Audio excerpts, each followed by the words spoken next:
మొదటి తిమోతికు రాసిన పత్రిక 3వ అధ్యాయం.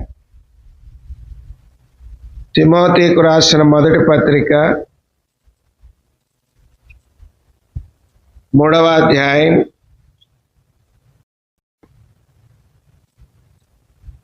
9వ వచనం కలిసి చదువుకుంటా. మొదటి తిమోతి 3వ అధ్యాయం 9-10 వచనాలు అందరం కలిసి చదువుకుంటా. విశ్వాస మర్మమును పవిత్రమైన మనస్సాక్షితో గైకొను వారై ఉండవలెను, మరియు వారు మొదట పరీక్షింపబడవలెను.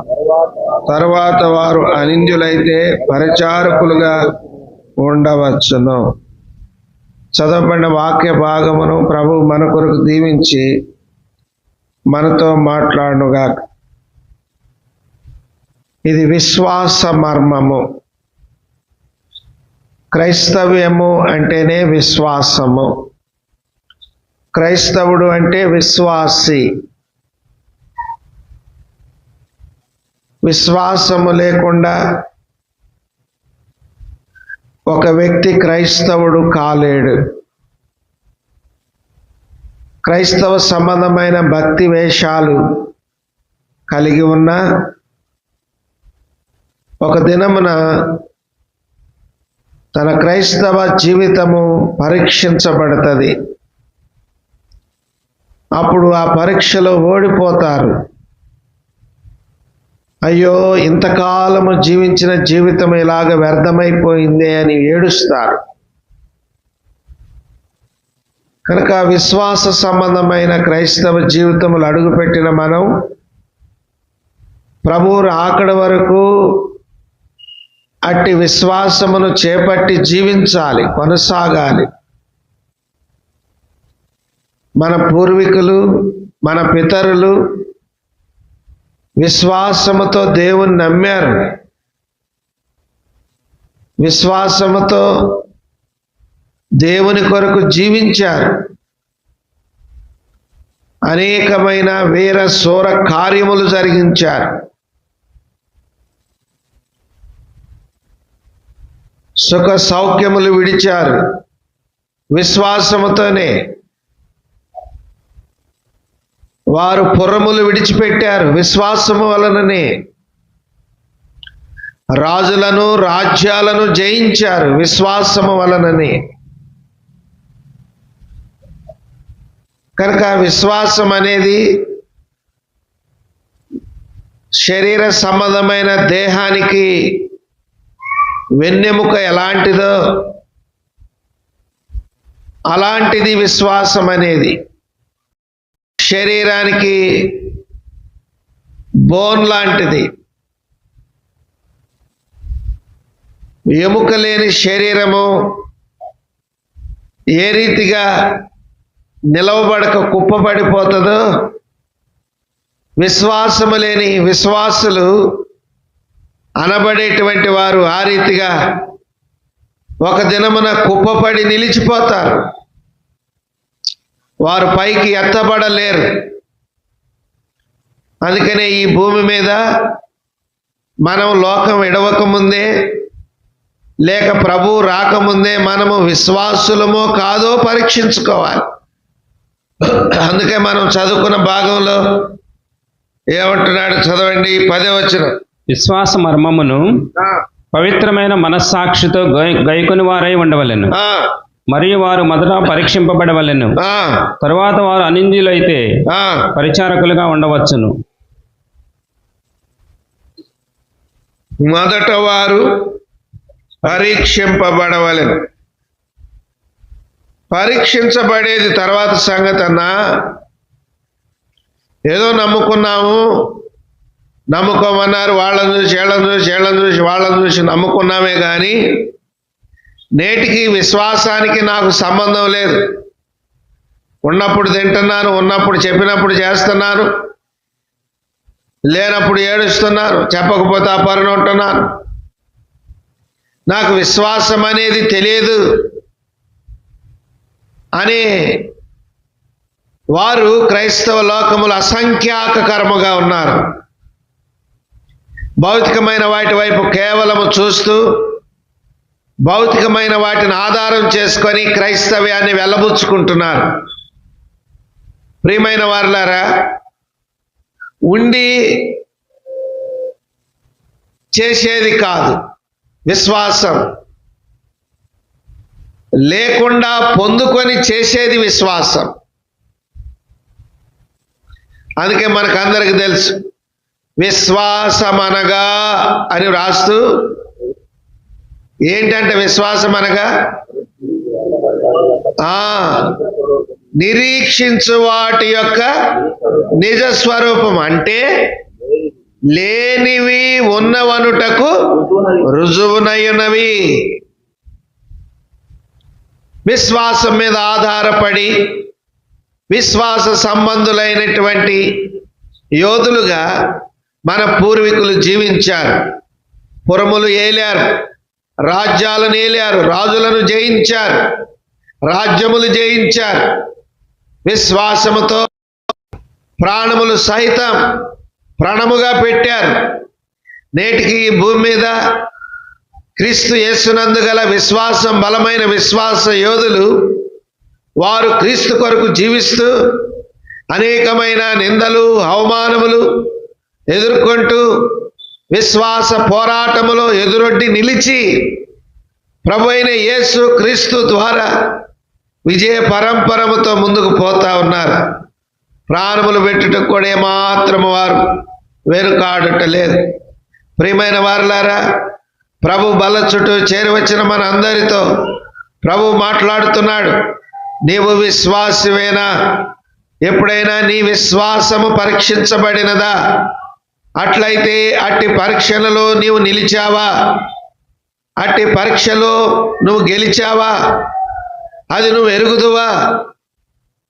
నీ దేవుడు నీకు తోడై ఉన్నాడన్న సంగతి నీకు తెలుసా? నీ దేవుడు నీకు తోడై ఉన్నాడని ఎవరైనా చూశారా? నువ్వు ఎవరైనా చెప్పారా? కనుక విశ్వాస సంబంధమైన జీవితమేనా నీది? కనుక వాక్య వెలుగులో మళ్ళీ మనం పరీక్ష చేసుకుందాం. విశ్వాస మర్మమును పవిత్రమైన మనస్సాక్షితో గైకొను వారై ఉండవలెను. నేను విశ్వాసినని నేను చెప్పినంత మాత్రాన కాదు, లోపల నా మనస్సాక్షి కూడా నేను విశ్వాసినని చెప్పాలి. నీవు విశ్వాసమని, లేకపోతే నేను విశ్వాసినని నా గురించి నువ్వు చెప్తేనో, నీ గురించి నేను చెప్తేనో మాత్రమే దేవుడు అంగీకరించాడు. నీ మనస్సాక్షి నీ మూలముగా సాక్ష్యం ఇయ్యాలి.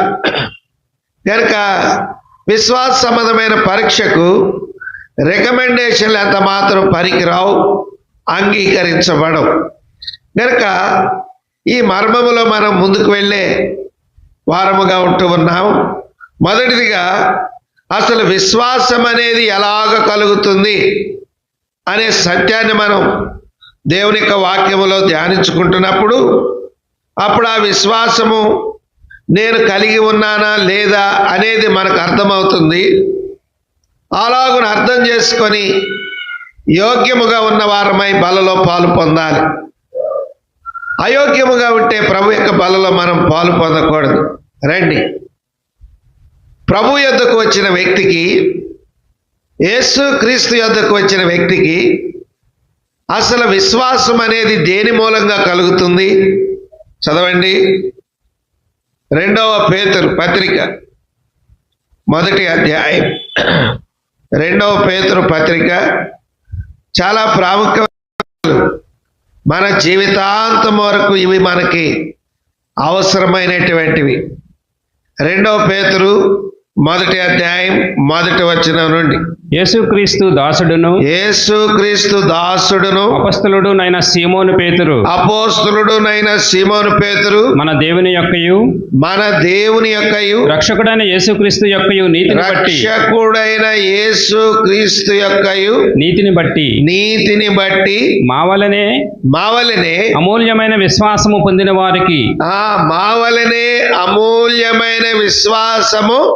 వారికి ఎట్లా పొందారంట? మొదట వాళ్ళు విశ్వాసము మావలి అంటున్నారు కదా, అంటే మనకంటే ముందు వారు ఏం పొందుకున్నారు? విశ్వాసం పొందుకున్నారు. దేనిని బట్టి పొందుకున్నారు? దేవుని యొక్క నీతిని బట్టి. తర్వాత ఆయన కుమారుడైన యేసు క్రీస్తు యొక్క, చదవండి అక్కడ మరలా, యేసుక్రీస్తు దాసుడును అపొస్తలుడైన సీమోను పేతురు మన దేవుని యొక్కయు రక్షకుడైన యేసుక్రీస్తు యొక్కయు నీతిని బట్టి. అంటే మన పితరులు, మన పూర్వీకులు పొందుకున్న విశ్వాసము దేనిని బట్టి పొందుకున్నారు? వారికి ఎలాగ కలిగిందంటే, మన దేవుడు నీతిమంతుడు, ప్రభు అయిన యేసుక్రీస్తు వారు మన రక్షకుడు నీతిమంతుడు కనుక వారి నీతిని బట్టి మనకి ఏం కలుగుతుంది? విశ్వాసము కలుగుతుంది. వారి నీతిని బట్టి. అవును కదా, వారు నీతిమంతులు, వారు పాపము లేని వారు, వారు పరిశుద్ధమైనటువంటి వారు, వారు పరలోకమందున్న వారు. వీటన్నింటిని కూర్చిన సాక్ష్యం దేవుని యొక్క వాక్యం సెలవిస్తా ఉంది. గనుక వారు నీతిమంతులు, వారు నీతిమంతులు, వారు పాపరహితులు, వారు పాపము లేని వారు. పరలోకమందున్న దేవుడే నీతిమంతుడు అనుకుంటే, పరలోకము నుండి శరీరమును దాల్చి లోకములోనికి వచ్చిన ప్రభువైన యేసుక్రీస్తు వారు కూడా ఏం కలిగిన వాడంట? నీతిని కలిగినటువంటి వాడు. జన్మ కర్మ పాపములు ఆయన మీద లేవు, అవి ఆయన మీద ఏలుబడి చేయలేదు. కనుక ఆయన నీతిమత్వము పొందినటువంటి వాడు, ఆయన నీతిమంతుడు. కనుక ప్రియమైన వారులారా, నీతిమంతుడైన దేవుడు మనలను నీతిమంతులుగా చేశాడు. గనుక అట్టి నీతిలో మనము కొనసాగుతున్నప్పుడు దేవుని యొక్క విశ్వాసము మన యందు సమృద్ధిగా కలుగుతూ ఉంది. ఎప్పుడైతే నీతిమంతులముగా చేయబడినప్పటికీ నీతిని విడిచి దుర్నీతికై మనము పాకులాడుతామో అప్పుడు మనము విశ్వాస భ్రష్టులమవుతున్నామని గుర్తుపెట్టుకోవాలి. వారు నీతిమంతులు, వారిని బట్టే మన పితరులు నీతిమంతులుగా చేయబడ్డారు. నీతిమంతులుగా చేయబడ్డారు. వారు ప్రకటిస్తూ వచ్చిన సువార్తను బట్టే మనము విని, పరీక్షించి, పరిశోధించి, తెలుసుకొని అంగీకరించాం. తద్వారా నీతిమంతుడైన దేవుడు మన కొరకై తన నీతి కలిగినటువంటి పరిశుద్ధమైన రక్తాన్ని దారుగా కార్చి మనల్ని నీతిమంతులుగా చేశాడు. ఎవరైతే నాటి నుండి నేటి వరకు అట్టి దైవ నీతి కలిగి ఉన్నారో వారే విశ్వాస యోధులు. వారు దుర్నీతికై పాకులాడరు, వారు దుర్నీతికై ప్రయాసపడరు. జీవితంలో దుర్నీతికి అంత మాత్రము తావుండదు. వారు విశ్వాస యోధులు, వారు విశ్వాస యోధులు. వారిని మనం హెబ్రీలకు రాసిన పత్రిక 11వ అధ్యాయంలో మనం వారిని కనులారా చూస్తాం. కనుక వారు ఏ రీతిగా వారు నీతి కలిగి జీవిస్తూ వచ్చారు, వారు నీతి కలిగి జీవించి ప్రవర్తించుటను బట్టి వారు విశ్వాస యోధులు అని పిలువబడ్డారు. కనుక ప్రియులారా, ప్రభు యొక్క రక్త మాంసములు సాదృశ్యముగా ఉంచినటువంటి ఆయన భోజనపు బలలో ఎవరు పాలు పొందాలి, ఎవరు యోగ్యులయ్యా అంటే నీతిమంతులైన విశ్వాసులు. ఇది మొదటిది గుర్తుపెట్టుకోండి. ఎప్పుడు కూడా ఎక్కడ కూడా దుర్నీతికి మనం పాకులాడకూడదు, దుర్నీతికి మనం వెళ్ళకూడదు. నీతి కలిగి జీవించాలి, ప్రవర్తించాలి. నీతితో కూడిన కొంచెమే శ్రేష్టము అంటాడు. నీతి ప్రవర్తన గలవారై మేల్కొని పాపము చేయకుడి అంటాడు. కనుక ఎవరు బల్లకు యోగ్యులంటే విశ్వాసులు. మొట్టమొదటిగా వారు నీతిమంతులు, వారే విశ్వాసులు. దుర్నీతి కలిగి జీవిస్తున్న వారు పేరుకే విశ్వాసులు. ఎక్కడి నుంచో తీసుకొచ్చి అక్కడ ఇక్కడ పండించి తీసుకొస్తారు. తీసుకొచ్చి మార్కెట్లో పెట్టి బెంగళూరు టమాటా, బెంగళూరు టమాటా, బెంగళూరు టమాటా అంటాడు. వట్టిదే, బెంగళూరు కాదు, పాడు కాదు, అది మన పక్క ఊరిలోనే పండింది.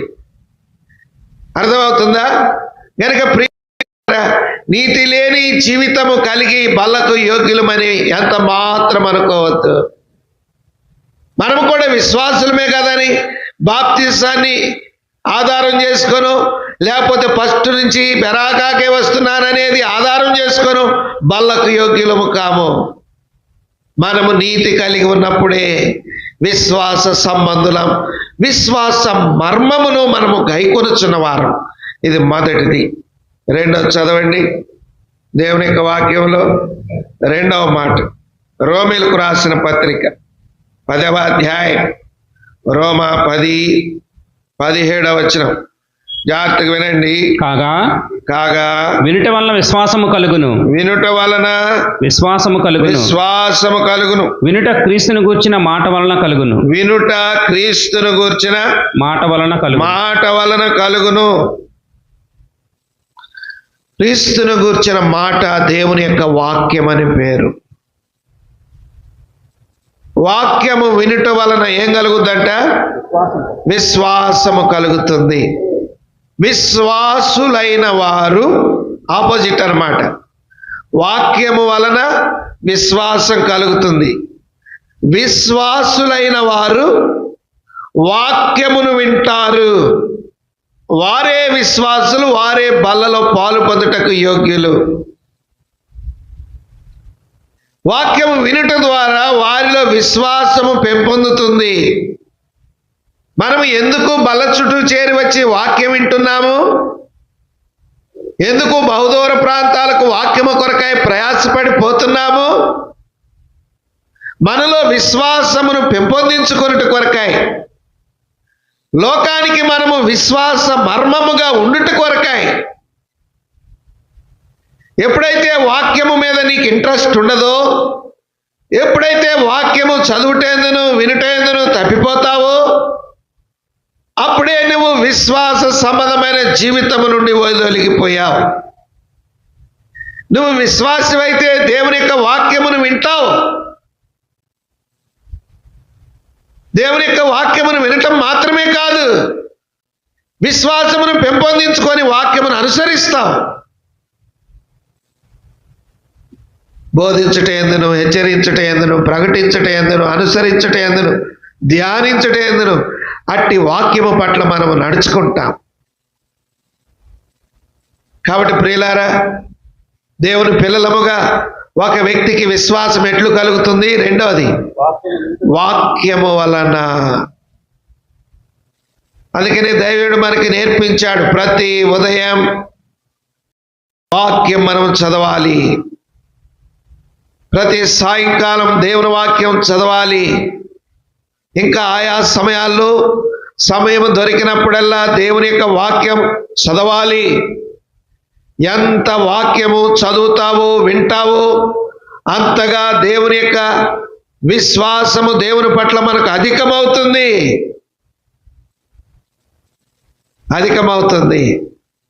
కనుక వినే స్వభావం నీలో ఉందా? మరి కొంతమంది ఉంటారు, బోధించమంటే 3 రోజులైనా చెప్తానన్నా, కూర్చొని వినమంటే గంట వింటాం నా చేత కాదు. ఇదేంటి? వీరెవరయ్యా అంటే వీరు శాస్త్రులు, పరిసయ్యులు. వారు చెప్పుదురే గాని చేయరు. వారు చెప్పుదురే గాని చేయరు.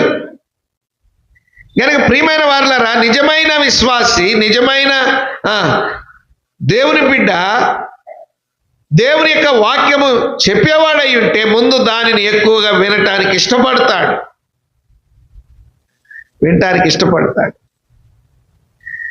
కనుక వినుట వలన విశ్వాసము కలుగుతుంది. రక్షించబడిన నాటి నుండి దేవుని యొక్క వాక్యం ఎంతో వింటున్నావు. ఎన్నో కూడికలు, ఎన్నో ప్రత్యేక కూడికలు, స్పెషల్ మీటింగ్స్, స్వార్థ మీటింగ్స్, సందేశాలు, అనేక సార్లు దేవుని యొక్క వాక్యం విన్నావు. విశ్వాసమేనా? విశ్వాసం ఉందా నీకు? వాక్యము మీద నమ్మకం పుట్టిందా? వాక్యాన్ని అనుసరిస్తాం, అప్పుడే మనము యోగ్యులం బలలో పాలు పొందడం కొరకై. ఇది రెండోది. మూడోది చదవండి. మూడోది, విశ్వాసము మనకు ఏ రీతిగా కలుగుతుంది?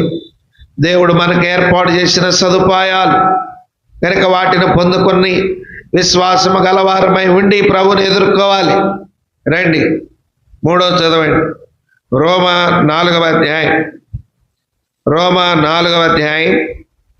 20-21 వచనాలు.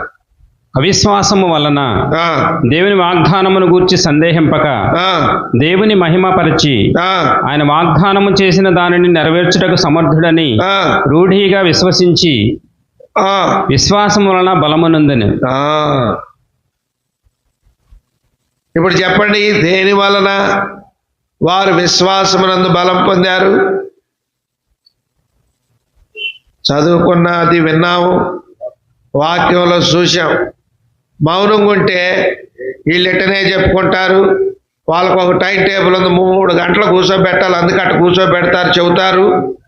మీకు వాక్యం కావట్లేదన్నమాట, అలాగనుకుంటారు.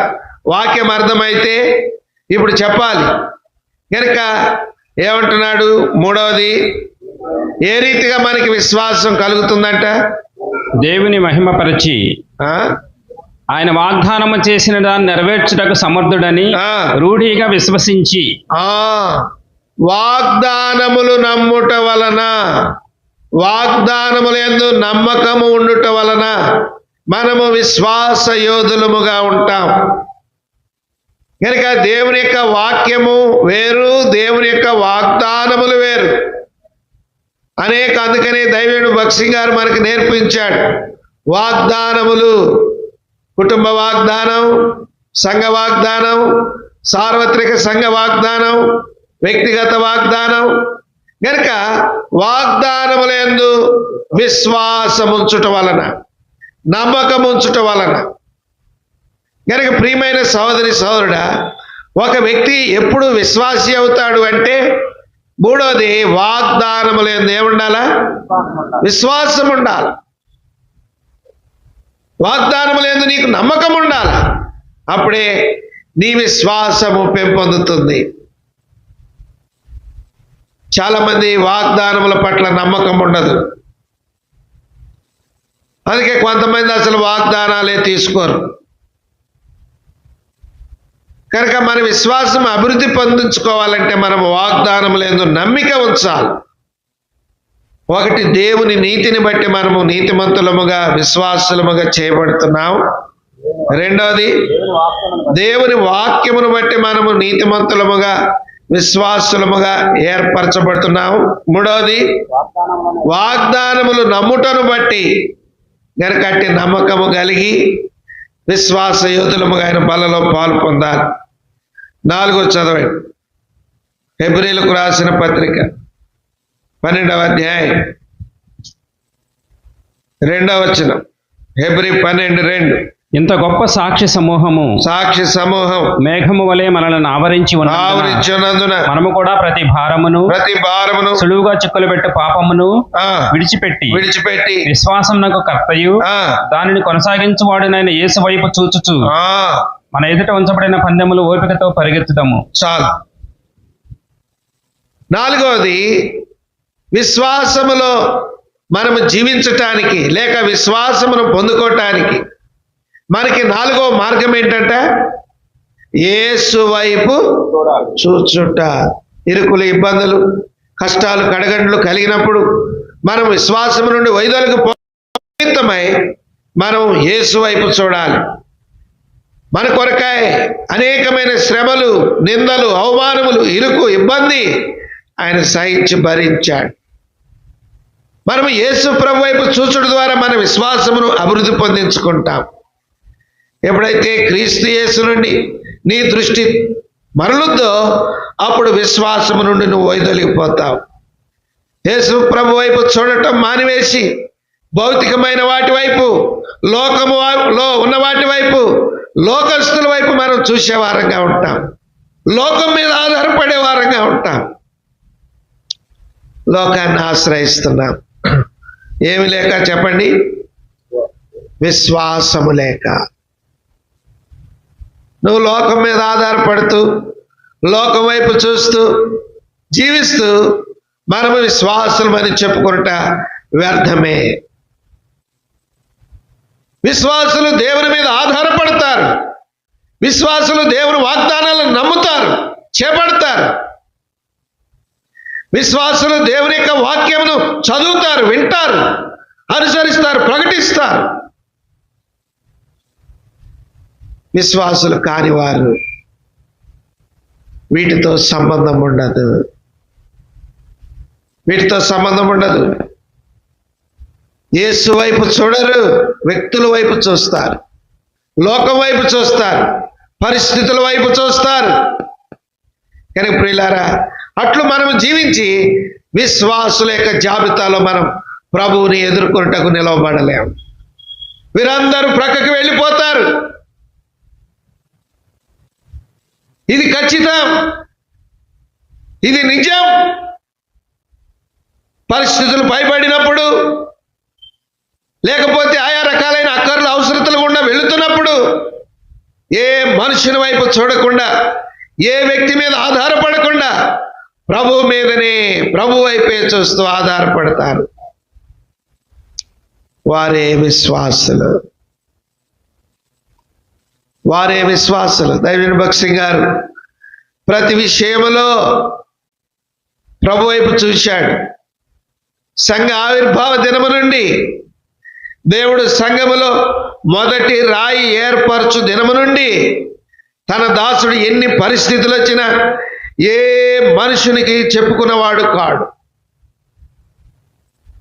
ఏ వ్యక్తి మీద ఆయన ఆధారపడిన వాడు కాడు. ఎంతోమంది సాక్ష్యం చెప్పటం మనం వింటాం.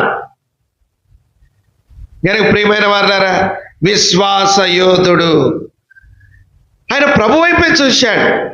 విశ్వాసమున కర్తయు కొనసాగించువాడు నాయన యేసు వైపు చూచుచు మన ఎదుట ఉంచబడిన పందెములో ఓపికతో పరిగెత్తుదాము.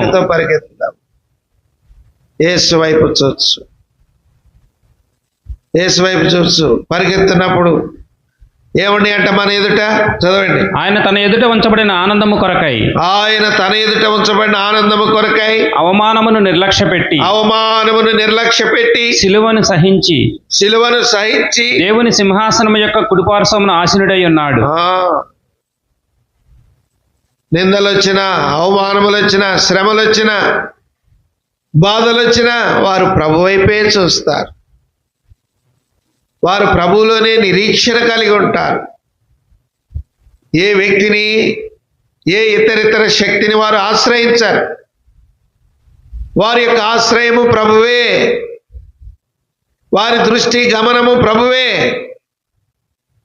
వారు అన్ని పరిస్థితులకు ప్రభు వైపే చూస్తారు. పిల్లారా, ఆ రీతిగా మనము చూసి యోగ్యముగా బలలో పాలు పొందవలసిన వారు ఉంటున్నాం.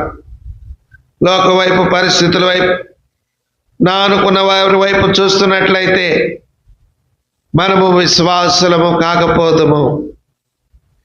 కనుక మనం ప్రభు వైపు చూస్తున్న వారముగా ఉండి మనం విశ్వాసుల జాబితాలో నిలవబడాలి. ఇది 4వది. 5వ చదవండి. విశ్వాసం ఏ రీతిగా కలుగుతుంది? లూకాసు వార్త 17వ అధ్యాయం 5వ వచనం. లూకాసు వార్త 17:5. అపోస్తలులు మా విశ్వాసము వృద్ధి పొందించమని ప్రభువుతో చెప్పగా అనగా ప్రార్థిస్తున్నారు. ఒకప్పుడు వాళ్ళు విశ్వాసులు, దేవుడు వారిని విశ్వాసులుగా చేసుకున్నాడు, వారిలో విశ్వాసాన్ని నింపాడు. అయితే వారు ఎరిగారు, పరిస్థితులు పైబడుతున్నప్పుడు వారిలో విశ్వాసము తరిగిపోతా ఉంది. పరిస్థితులు పైబడుతున్నప్పుడు సంఘములో, లేకపోతే సమాజములో, లేకపోతే కుటుంబములో, లోకములో ప్రతికూలత గాలులు వీచుచున్నప్పుడు వారు విశ్వాసమునందు సన్నగిల్లిపోతున్నారు. అందుకనే వారు ప్రార్థన చేస్తున్నారు. ఏమని? మా విశ్వాసము ప్రభువా, మా విశ్వాసము వృద్ధి పొందించము. మనం ఎంత విశ్వాస యోధులమైనా కాలక్రమంలో మన విశ్వాసము సన్నగిల్లిపోతుంది, మన విశ్వాసము బలహీనమైపోతుంది, మనము విశ్వాసము లేని వారముగా అయిపోతాం. అందుకనే దానిని ముందుగా గుర్తెరిగి ప్రభు వచ్చు నాటికి సమృద్ధి అయిన విశ్వాసవారము ఉండాలి కనుక దినదినము ఆయనకు ప్రార్థన చేస్తాం. ప్రార్థన చేయకుండా ఏ కార్యము చేయము, తలపెట్టాం. ప్రార్థన చేయకుండా దేనిని తినము, త్రాగం. ప్రార్థనతో దినాన్ని ఆరంభించి ప్రార్థనతో దినాన్ని ముగిస్తాం. ఏంటి దీనికి కారణం అంటే విశ్వాసము. కనుక ప్రార్థన ద్వారా మన విశ్వాసం ఏమవుతుందంట? వృద్ధి పొందుతుంది. ఆ రీతిగా నువ్వు విశ్వాసిగా చేయబడాలి. కొంతమంది జీవితాల్లో ప్రార్థన జీవితమే ఉండదు. అసలు వారు ఎప్పుడు ప్రార్థన చేసుకున్న అనుభవమే ఉండదు. విశ్వాసులు కొందరు తెల్లవారులు ప్రార్థనలో గడుపుతున్నారు. విశ్వాసులైన వారు కొందరు సమయాన్ని కేటాయించుకొని ప్రార్థనలో గడుపుతున్నారు. విశ్వాసులైన మరి కొందరు ప్రియమైన వారి సమయము దొరికిన కొలది ప్రార్థన చేస్తున్నారు. కనుక ఏ ప్రార్థన చేయని వారు ఎలాంటి విశ్వాసులో మనం అర్థం చేసుకోవాలి. ఏ ప్రార్థన చేయవు, ఏ ప్రార్థన కూడికకు పోవు, ఎప్పుడు వ్యక్తిగతమైన ప్రార్థన నీ జీవితంలో కలిగి ఉండవు, ఎప్పుడు కుటుంబ ప్రార్థన నీలో ఉండదు, ఎప్పుడు భార్య భర్తగా కలిసి తినటం, త్రాగటం, ఆయా పనులు చేసుకోవటం ఉంటుంది, కానీ ప్రార్థన చేసుకోవటం ఉండదు. అట్లయితే నువ్వు ఎటువంటి విశ్వాసివో నిన్ను నీవే పరీక్ష చేస్తావు. అపోస్తలులుగా పేరు గడించిన వారే, అపోస్తలులుగా పిలువబడిన వారే, దేవుని చేతను ఆయన కుమారుని చేతను ఏర్పరచబడిన వారే, ప్రభువా మా విశ్వాసము వృద్ధి పొందించు అని వారు ప్రభువుని వేడుకున్నారు. ప్రభుకి ప్రార్థన చేశారు. నీ జీవితంలో పరిస్థితులు ఏవైనప్పటికీ, కుటుంబ పరిస్థితులు ఏవైనప్పటికీ, అట్లా పడి ఉన్నప్పటికీ ఏమాత్రము ప్రార్థన చేయవు, ఏమాత్రము ప్రార్థన కూడికకు రావు, సంఘముతో ఏకీభవించవు. పోని ఒంటరిగా నీ గదిలోనికి వెళ్ళి దేవుని ఆత్మతో ఏకీభవించి ప్రార్థన చేయవు. దీనిని బట్టి మనం విశ్వాసులము పిశాసులు మారుతున్నాం. ప్రియమైన వారులారా, ప్రార్థన జీవితమును గురించి, యేసు ప్రభువుని గురించి దేవుని యొక్క వాక్యం సెలవిస్తున్నది ఏంటో తెలుసా? ఆయన ప్రార్థన చేయుటకు ఒలీవల కొండకు వెళ్ళెను. ఆయన ఒంటరిగా ప్రార్థన చేయుటకు రాత్రి గడిపెను. ఎందుకు? ఆయన తన విశ్వాసమును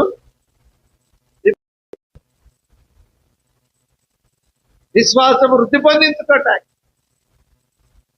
కనుక విశ్వాసులారా మోసపోబాకండి. దేవుని యొక్క వాక్యం సెలవిస్తున్న మాట ఏంటంటే, మోసపోకుడి, మనుష్యుడు దేవుడు వెంకరించబడడు. మనుష్యుడు ఏ పంటను విత్తునో ఆ పంటనే కోయను. ప్రార్థనా జీవితము, మోకాళ్ళ అనుభవం నీలో లేదు అంటే నువ్వు విశ్వాసుడు కాదు. దేవుడు నీ మూలంగా ఎక్కిరించబడ్డాడు. నిన్ను నీవే నష్టపరుచుకుంటున్నావు. ఇకమైనా తగ్గించుకొని మోకాళ్ళ మీదికి రా, ప్రార్థన కూడికకు రా, ఉపవాస దినం ప్రకటించు. దేవుని సన్నిధిని రక్షణ లేని నీ బిడ్డల విషయమై, కుటుంబ విషయమై, ఆర్థిక పరిస్థితుల విషయమై, అనారోగ్య విషయమై ప్రార్థన చేయి. అప్పుడు నీ విశ్వాసం వృద్ధి అవుతుంది. ఎన్నోది ఇది? 5. 6 చదవండి. ప్రార్థన ద్వారా విశ్వాసులమైన మనకు విశ్వాసం కలుగుతుంది.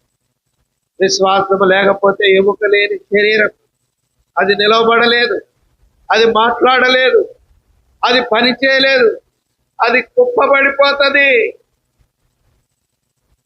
మేకల్ని, గొర్రెలను వాస్తారు కదా, మనము షాప్ కాడికి వెళ్ళి మటన్ తెచ్చుకుంటాం, చికెన్ మటన్. దాన్ని కోసే ముందు దాన్ని బలిచి దాని చర్మం ఒలుస్తారు. చర్మం ఒలిచినాక దాంట్లో ఏముండవు, బోను ఉండదు. గోలుండదు, చర్మం వలిచి ఆ ప్రక్క తీసుకెళ్ళి, ఇదిగో గొర్రె పొట్టేలా నిన్ను కోసాను, నువ్వు గొర్రె పొట్టేలుగా నుంచంటే నుంచుంటుందా? నుంచదు, అది కుప్పబడిపోద్ది. అది కుప్ప, తల, చేతులు, కాళ్ళు, పొట్టు అన్ని ఒక చోట కుప్పబడిపో. ప్రార్థన లేని జీవితం, ప్రార్థన లేని వ్యక్తులు అటువంటి వారే, విశ్వాసం లేని వారే. విశ్వాసం సన్నగిలటం కాదు, అసలు విశ్వాసం ఏంటి? రండి 6వ చదవండి, ముగిస్తారు. ఒక వ్యక్తికి విశ్వాసం ఎట్లు కలుగుతుంది? 1 కొరింథీ 12వ అధ్యాయం, 1 కొరింథీ 12వ అధ్యాయం 9వ వచనం. మరియు ఒకనికి ఆత్మ వలననే విశ్వాసమును, మరి ఒకనికి ఆ ఒక్క ఆత్మ వలననే స్వస్థపరుచు వరములను, మరి ఒకనికి అద్భుత కార్యములకి శక్తియు, మరి ఒకనికి ప్రవచన వరమును, మరి ఒకనికి ఆత్మల వివేచనయు, మరి ఒకనికి నానావిధ భాషలను, మరి ఒకనికి భాషల అర్థము చెప్పు శక్తియు అనుగ్రహింపబడి ఉన్నది. దేని వలనంట? మనకు కావాల్సిందేంటి?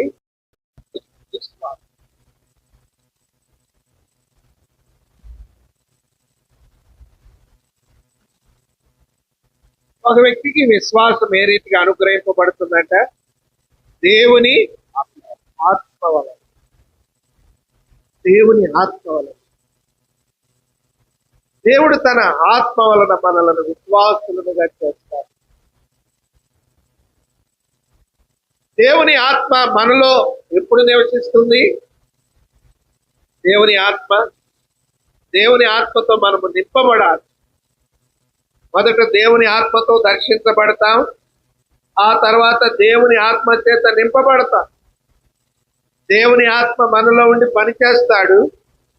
అప్పుడు ఆయన మనలో ఉండి మనకి దైవ కార్యముల విషయమై ఏం కలుగు చేస్తాడు? విశ్వాసం కలుగుతుంది. అప్పుడు విశ్వాస సంబంధమైన యోధులముగా విశ్వాస మర్మమును మనం కలిగి జీవిస్తూ ఉంటాం. కనుక ప్రియమైన వారలారా, 6వది దేవుని ఆత్మ వలన. దేవుని ఆత్మ నీలో ఉన్నాడా? దేవుని ఆత్మ చేత నువ్వు నడిపింపబడుతున్నావా? దేవుని ఆత్మ చేత నువ్వు నింపబడ్డావా? దైవాత్మ పూర్ణుడవు, పూర్ణురాలువేనా? అయితే నీవు విశ్వాస యోధుడవు, యోధురాలవు. దేవుని ఆత్మ పని చేయటం లేదు, శరీరం పని చేస్తా ఉంది. దేవుని ఆత్మ నాలో లేదు, శరీరం పని చేస్తా ఉంది. శరీరానుసారముగా జీవిస్తున్నట్లయితే మనం విశ్వాసులము కానే కాదు. శరీరానుసారులు శరీర విషయములందు మనసుంతురు, ఆత్మానుసారులు ఆత్మ విషయములందు మనసుంతురు. నువ్వు విశ్వాసం అయితే ఆత్మానుసారమైన విషయములందు మనసుంటుతావు. నీ మనసు శరీరానుసారమైన వాటి అందు ఉందంటే నీవు గుర్తుపెట్టుకో, మనము అట్లాగా ఉంటే ఎన్నటికీ విశ్వాసులము కాము. భౌతికముగా బాప్తిస్మము, వారు మనసు హస్త నిక్షేపణము, మందిరానికి రావటం, చేతిలో బైబిలు, ఇవన్నీ సర్వసాధారణం. ఇవన్నీ అలవర్చుకున్నావు, వీటిని సొంతం చేసుకున్నావు. ప్రియమైన వారలారా, నీ సొంతం ఎప్పుడు కాడు. నువ్వు ఆయన సొంతమైతే తప్ప ఆయన నీలో నివసిస్తాడు. మన సొంతం ఆయన కాడు. ఎందుకంటే మన సొంతం అయితే మనము మన ఇష్టానుసారం వెళ్ళిపోతాం. అందుకని నేను వెళ్ళిన తర్వాత ఎవరు వస్తారు? ఆదరణకర్త వస్తాడు. ఆయన వచ్చి ఏం చేస్తాడు? సర్వసత్యములోనికి మిమ్మును మనం దేవుని ఆత్మ నడిపిస్తామా? దేవుని ఆత్మ మనల్ని నడిపిస్తుందా? కనుక ఇప్పుడు నిన్ను ఎవరు నడిపిస్తున్నారు? అట్లయితే ధన్యుడు. నిన్ను నువ్వు నడిపించుకుంటున్నావా? నిన్ను నువ్వు నడిపించుకుంటున్నావు. అట్లయితే దేవుని ఆత్మ నీలో పని చేయటలేదు. అందుకనే జీవము గల దేవుని సంగమం మీద కానీ, ఆయన వాక్యం మీద కానీ ఏ మనుషునికి అధికారము లేదు. అటువంటి ప్రత్యక్షతతో కూడిన సంఘం యొక్క ప్రత్యక్షతను తన దాసునికి దేవుడు అనుగ్రహించాడు. సంఘం ఎప్పుడు కూడా దేవుని ఆత్మ చేత నడిపించబడాలి. ఏ పురుషుని చేతనో, ఏ స్త్రీ చేతనో, ఏ వ్యక్తి చేతనో, ఏ శక్తి చేతనో నడిపించబడకూడదు. దేవుని యొక్క ఆత్మ చేత నడిపించబడాలి. వారే విశ్వాస యోధులు. అట్టి వారే విశ్వాస సంబంధమైన సంఘం. ఏదో వ్యక్తి నిన్ను నడిపిస్తున్నట్లయితే అది దైవికమైనది కాదు. కనుక ప్రియులారా, అది ఎప్పుడు కూడా పరిశుద్ధాత్మను దుఃఖపరచకుడి, ఆత్మను ఆర్పకుడి. ఆత్మను ఆర్పకుడి. కనుక విశ్వాసం అనేటువంటిది ఆత్మ మూలముగా కలుగుతుంది. ఆత్మ మూలముగా కలుగుతుంది. ఆ ఆత్మ వలననే విశ్వాసమును అంటారు. ఆ ఆత్మ వలననే కృపావరములు, స్వస్థపరచు వరము, అద్భుత కార్యము ఆత్మ వలననే. ఆత్మ వలననే అద్భుత కార్యాలు మనలో, మన పిల్లల్లో, మన కుటుంబంలో జరుగుతాయి. దేవుని ఆత్మ చేత నింపబడాలి. అది కొరకు మనం ప్రార్థన చేయాలి. ప్రభా, నన్ను నీ ఆత్మతో. మనం శనివారం కూడా అదే అంశం మీద ప్రార్థన చేసుకుంటూ వచ్చాం. ప్రభా, నీ ఆత్మ నుండి నన్ను దూరపరచుకో. ప్రభా, నన్ను నీ ఆత్మతో నింపు. నన్ను పరిశుద్ధినిగా, పరిపూర్ణునిగా చేయి. ఆత్మానుసారునిగా చేయి. నాలో, నా కుటుంబములో, నాలో, నా పిల్లల్లో నీ ఆత్మను నింపు. అప్పుడే దైవికమైన కార్యములను కూరుకుంటాం. దైవికముగా 7వ చెప్పుకుంటాం. చదవండి. దేవుని యొక్క వాక్యములో ఒక వ్యక్తికి విశ్వాసము ఆత్మ మూలముగా కలుగుతుంది. కనుక మనము ఆత్మానుసారణముగా నడుచుకుంటున్నప్పుడు దేవుని ఆత్మ మనలో ఉండి మనలను విశ్వాసము వైపు నడిపిస్తుంది. ఇది విశ్వాస మర్మం. చాలా మంది విశ్వాసులను పేరు పెట్టుకుని అవిశ్వాసంగా నడుచుకుంటూ ఉంటారు. విశ్వాసానికి వారికి సంబంధం ఉండదు. ఎప్పుడు కూడా విశ్వాస పరీక్షలో నెగ్గినట్టు వారికి తెలియదు. చివరికి 7వ Hebrews 11 మొదటి వచనం. Hebrews 11:1. విశ్వాసమనున్నది నిరీక్షింపబడి వాటి యొక్క నిజ స్వరూపమును, అదృశ్యమైనవి వన్నవనుటకు రుజువునై ఉన్నది. విశ్వాసులు నిరీక్షణ కలిగి ఉంటారు. విశ్వాసులు నిరీక్షణలో వాటిని పొందుకునేవారుగా ఉంటారు. అందుకని విశ్వాసం అనున్నది అని రాస్తున్నారు. నిరీక్షించబడు వాటి యొక్క నిజ స్వరూపము. ఎప్పుడైనా లేని వాటి కొరకై నిరీక్షించి వాటిని పొందుకున్న అనుభవం ఉందా? అప్పుడే మనము విశ్వాస పరీక్షలో నెగ్గిన వారు. ఎప్పుడైనా విశ్వాస పరీక్షలో నెగ్గావా? అటు రీతిగా నీకు గుర్తుందా? అటు రీతిగా నీకు గుర్తుందా? విశ్వాస సంబంధులకు కొన్ని శోధనలు వస్తాయి. మనం విశ్వాసమో కాదో పరీక్షించడానికి అనేకమైన శోధనలు మన దగ్గరకు వస్తాయి. దేవుడు కూడా పరీక్షించడానికి కొన్ని శోధనలు నీకు సమీపంగా తీసుకొస్తాడు. దానిలో నువ్వు నిలవబడాలి. దానిలో నువ్వు నిలవబడాలి. నిరీక్షించు వాటి యొక్క నిజ స్వరూపము. నిజ స్వరూపం. ప్రియమైన సహోదరి సహోదరుడా, మనం విశ్వాసమో కాదో మళ్ళీ మనం పరీక్షించుకోవాలి, పరిశీలన చేసుకోవాలి. నేను ఒకసారి విజయవాడ నుండి అటు జగ్గేపేట సైడ్ పైకి ఊరు గుర్తులేదు మీటింగ్కి వెళుతున్నాను వ్యాన్లో. తిమోతి గారితో. వెళ్ళేటప్పుడు ఆ ఊరోళ్ళు ఆగుతామనుకున్నారంట, ఆగలేదు మేము. అంకుల్ మీటింగ్ టైం అయిపోయింది, ఆగాలని కూడా ఎవరు అనుకోలేదు, వెళ్ళిపోయారు. వెళ్ళి తిరిగి సాయంకాలం మీటింగ్ అయిన తర్వాత తిరిగి వచ్చేటప్పుడు వాళ్ళు రోడ్డు మీద కాసుకొని ఉన్నారు. అంటే అక్కడికి సాయంకాలం మీటింగ్ లేదు, పగటి వరకే మీటింగు. మేము తిరిగి వచ్చేసరికి 4-5 అవుతుంది ఆ ఊరు వచ్చేసరికి. ఆ హైవే మీదకి వెళ్ళాలి. మందిరం చక్కగా కట్టబడి ఉంది రాళ్లతో, ఇంకా ఏ పని జరగలే. ముడి కట్టుబడి స్లాబ్ వేశారు అంతే, ప్లాస్టింగ్ లేదు, ఏమి లేదు. బాగా మెరగబెట్టారు, హైవే అంతా దానికి క్రమముగా పెట్టుకున్నట్టుగా పెట్టారు. మంచిగా ఉంది. మందిరంలోకి వెళ్ళటానికి కూడా మేము ఆ గుమ్మాల ముందు బూడిద రాళ్ళు పోస్తుంటే అవి ఎక్కుతూ పోతూ లోపలికి వెళ్ళాం. మెట్లు కూడా లేవు. అంకులు కూడా అలాగనే ప్రయాసపడి లోపలికి ఎక్కారు. ఎక్కాక వాళ్ళు ఏమన్నారంటే, మేము ఇక్కడ ఉన్నామన్న సంగతి మర్చిపోయారా? ఒక మాట, ఒక అడుగు ఆగి పోకూడదా?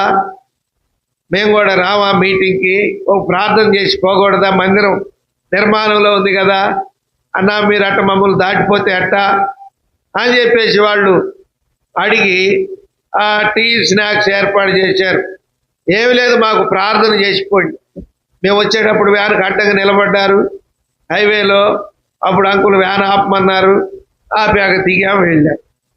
వెళ్ళి ప్రార్థన చేసి ఒక వాక్యం చదివి వారి కొరకు అంకుల్ ప్రార్థన చేశాడు. ప్రార్థన చేస్తే అంకులు ప్రార్థన చేస్తా ఉంటే సాధారణంగా సేవలో ఉన్నాం కదా, కళ్ళు తెరిచి ఆ మందిరమే కాడు చూస్తూ కళ్ళు మోస్తా తెరుస్తా, ఇట్లా కడుతున్నారు, ఇంకా ఏం పని కాలేదు, అయినా మందిరం హైవే పక్కన ఉంది, ఈ మందిరానికి నేను సేవకు వస్తే బాగుంటుందేమో అనుకున్నా. ఆశ కలిగిందండి, వాస్తవంగా చెబుతున్నా. ఈ మందిరానికి సేవకు వస్తే బాగుంటుందేమో అనుకున్నాక ఇంకా కొన్ని మాసములు గడిచాయి. నన్ను సేవకు పంపించాలి. అప్పుడు రా నేను పలానా స్థలానికి సేవకు పంపాలన్నాడు. సేవకు పంపాలి. అప్పుడు ఆశపడ్డాను, ఇప్పుడు పోవాలన్నాడు, పోతున్నాను. వెళ్ళటానికి ఆశపడ్డాను, వెళ్ళినాక ఆశ నిరాశ. సేవకు తిట్టుంటుందా అనుకున్నా. ముందేమో చూసి ఒరే ఈ కట్టడం నిర్మాణం చూసి ఆశపడ్డాను, ఆశపడ్డ ప్రాణాన్ని తీర్చాడు. ఇప్పుడు వచ్చాక అక్కడికి వచ్చాక ఏడకెందుకు వచ్చాడు ఆయన. కనుక అర్థం చేసుకోండి. అయితే బాధపడినంత మాత్రం దేవుడు నన్ను ఏం తీసేయలేదు. అక్కడ 5 సంవత్సరాలు సేవ చేయాల్సి వచ్చింది. వాళ్ళే మాకు పెళ్లి చేశారు. కనుక ఎందుకు చెప్తున్నానంటే, విశ్వాస పరీక్షలో మనము నిరీక్షణలో నెగ్గాలి. నిరీక్షించు వాటి యొక్క నిజస్వరూపం. ఇంకా చాలా చెప్పగలను. అక్కడే చాలాసార్లు మీకు చెప్పిన ఒక ఆయన డిసెంబర్ మాసంలో బట్టలు మూటేసుకొని నేరుగా మందిరంలోకి వచ్చేసాడు. అప్పటికి పెళ్లి కాలే, అక్కడ సేవ చేస్తా ఉన్నా. బట్టలు కుట్టించుకోవాలి, బట్టలు లేవు, డబ్బులు లేవు. మందిరం పని చేయించడానికి డబ్బులు ఉన్నాయి. అవి మందిరం పని చేయించమని ఇచ్చిన డబ్బులు రోజు పని చేసేవాళ్ళు వస్తున్నారు, వాళ్ళకు డబ్బులు ఇచ్చి పంపాలి పని అయ్యాక. అలాగ నిరాశ పడుతున్నప్పుడు, సేవకు వస్తే ఇదే పరిస్థితి అన్నప్పుడు, పొద్దున్నే ఒక ఆయన మంచులో బస్సు దిగి నేరుగా బట్టలు మూట ఎత్తుకొని మందిరంలోకి వచ్చేసాడు. ఏమయ్యా మందిరంలోకి వచ్చావని నా పక్కన పడుకుని ఆయన ఒక సహోదరుడు అడిగితే, అయ్యా నీతో పని కాదు, ముందు నాకు పాస్టర్ గారితో పని. ఇక్కడ సేవకుడు ఏడి, అదిగా ఆయన ప్రార్థన చేసుకుంటున్నాడు.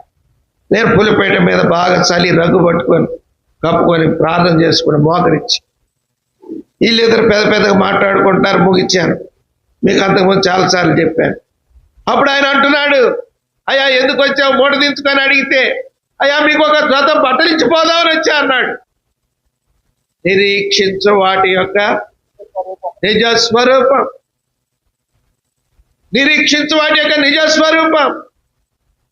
అక్కడే మాకు కొత్తగా పెళ్ళయింది, సేవకురాలు ప్రెగ్నెంట్తో ఉంది, హాస్పిటల్కి బాగా చూపించుకోవటానికి పలానా తారీఖును రమ్మని చెప్పారు. అంతకుముందు వెళ్ళొచ్చాం, ఆ తారీఖు డబ్బులు లేవు. అమ్మ రేపు హాస్పిటల్కి పోవాలి కదా, మా దగ్గర డబ్బులు లేవు, ఏమో ప్రభు ఇస్తే పోదాం లేకపోతే లేదు, ఏం కాదు ఒక నెల పోకపోతే అని అనుకున్నాం. తెల్లవారి 9-10 గంటలకల్లా ఒక సోదరుడు వచ్చి, అన్నా ప్రార్థన చేయి, నేను పలానా పని మీద వెళ్తున్నా అని చెప్పి ప్రార్థన చేస్తే ఆయన కొంత ఇవి ఇచ్చిపోయాడు. హాస్పిటల్ టైం అవుతుంది, అప్పటికి ఇంకా హాస్పిటల్ టైం కాలేదు, రెడీ అయిపోవచ్చు అనుకొని ఆ డబ్బులు తీసుకొని హాస్పిటల్కి వెళ్ళారు.